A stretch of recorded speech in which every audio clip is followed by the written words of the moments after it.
bilang hindi naman, ano ba, hindi po kayo Yusek, bilang isang legal na abogado lang po, ano pong masasabi nyo dito sa kay Ramil Madriaga na yung affidavit niya ay papasa sa ombudsman na pinapatunayan niya yung mga pangyayaring naganap noon na nagkakaabutan pala ng umabot ng bilyon. Ibig sabihin ba kung credible? Kung credible ba o ano po masasabi nyo?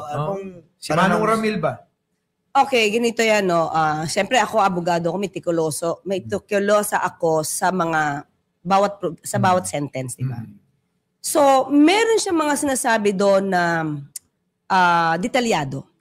Patungkol doon kung saan nilagay yung susi, nung nakita niya kung sino na ang nagpaandar ng sasakyan, sino na ang nagmaneho.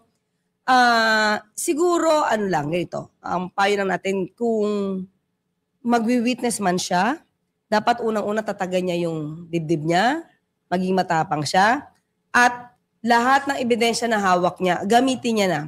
Kasi kung ako ang magiging lawyer nung kabila, talagang pag kinross-examine ko yan, bawat sentence niyan, iisa-isahin ko yan. So dapat ready siya for that.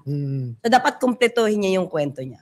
Oo nga eh. Pero Yusek, sa tingin niyo po, sobrang matimbang yung ano niya kasi ang binabanggit niya, yung isip, ibig sabihin, Inday Sara is my president. Kumbaga, tinignan ko rin po yung FB niya, talagang since 2021, nandun na eh. Nandun na siya talaga yung nagbuo, nag-umpisa ng isip. So, nagja-jive po eh. Tama. Parang ganito eh. Na-content ko siya kagabi. Opo. Ang nakita ko, di ba, ang sabi niya, parang si Pangulong Duterte ang nagbigay, siya nagbigay, tama ba? Si Pangulong Duterte ang nagbigay sa kanya kay VP Sara. Protect her, bigay mo lahat and everything, intelligence, intel, operations and everything.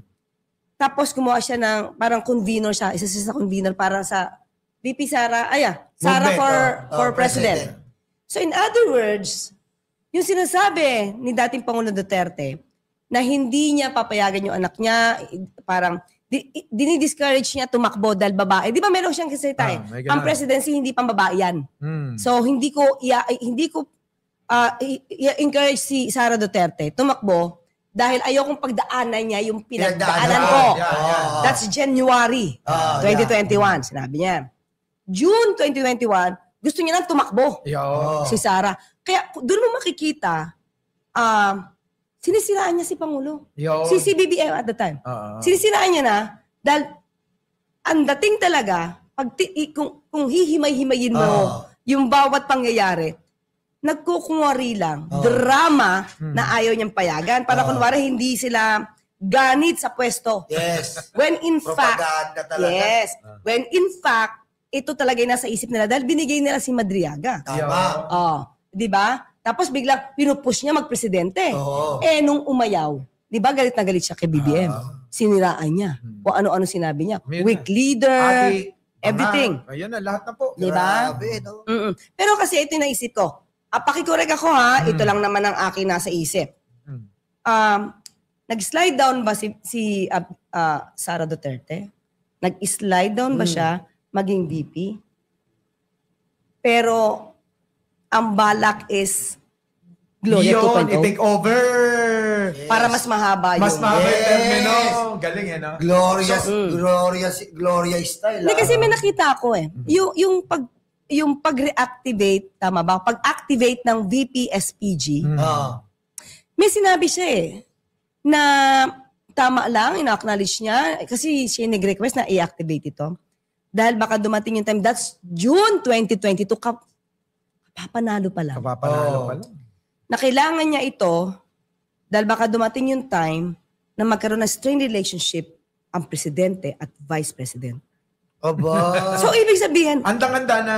Anticipated? Andang-anda na yun, no? Kaya ka nagbuo ng ginto kala, ilan ba? 433? Oo, na security. But ako binabasa ko lang yung sentence na mga pangungusap niya. So, bakit mo naman iisipin, unity team nga kayo eh. Bakit mo naman iisipin na magkakaroon kayong strained relationship? Yes. Nasa isip mo na ba yan? Before pa? Ba't hindi? Nawala sa isip ng Pangulo. Nakaset na yung kay Sara Duterte. Oh, At nakita natin yan sa bawat hearing sa Senado at Kongreso kung gaano ka-close at maging abogado si Aling Maliit kay Sara Duterte. At the time. At the time. Opo. Diba? So, hindi natin alam.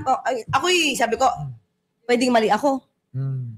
Pero, yun yung nakikita ko sa mga pangungusap na nabibitawan nila.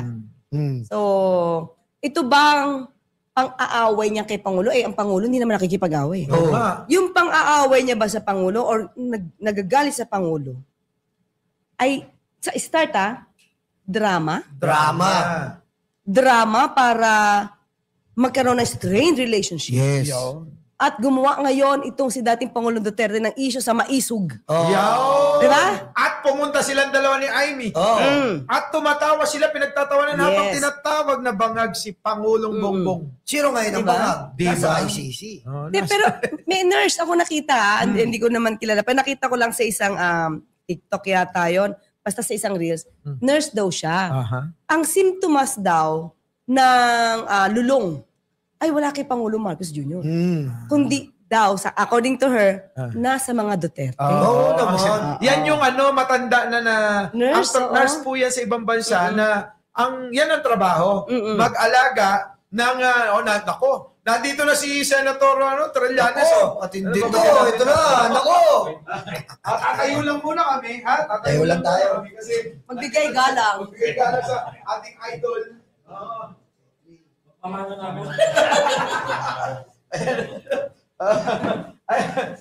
Ayun, sige po. Pinoy Anyolo.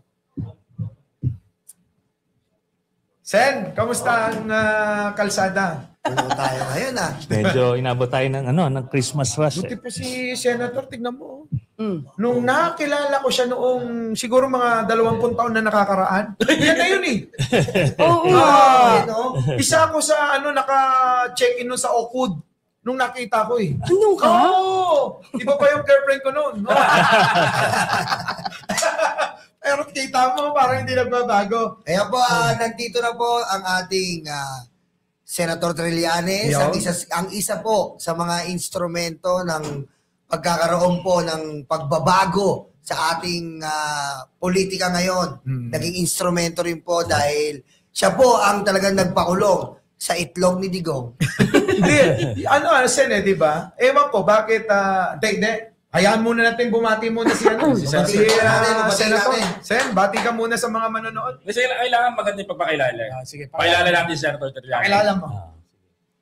Mga kababayan mula Luzon, Visayas at sa Mindanao, ang kilabot ng mga dilis, kilabot ng hindi lang ng ating mga kababayan mula po sa ating minamahal na lungsod ng Caloocan, ang pride, ang sundalong matapang, matibay, may paninindigan, at kayang patunayan at paninindigan ang pagmamahal sa bayan. Pegador, wala kang kawala. Pegador, kayo ay maganda. Pegador, galit sa masama.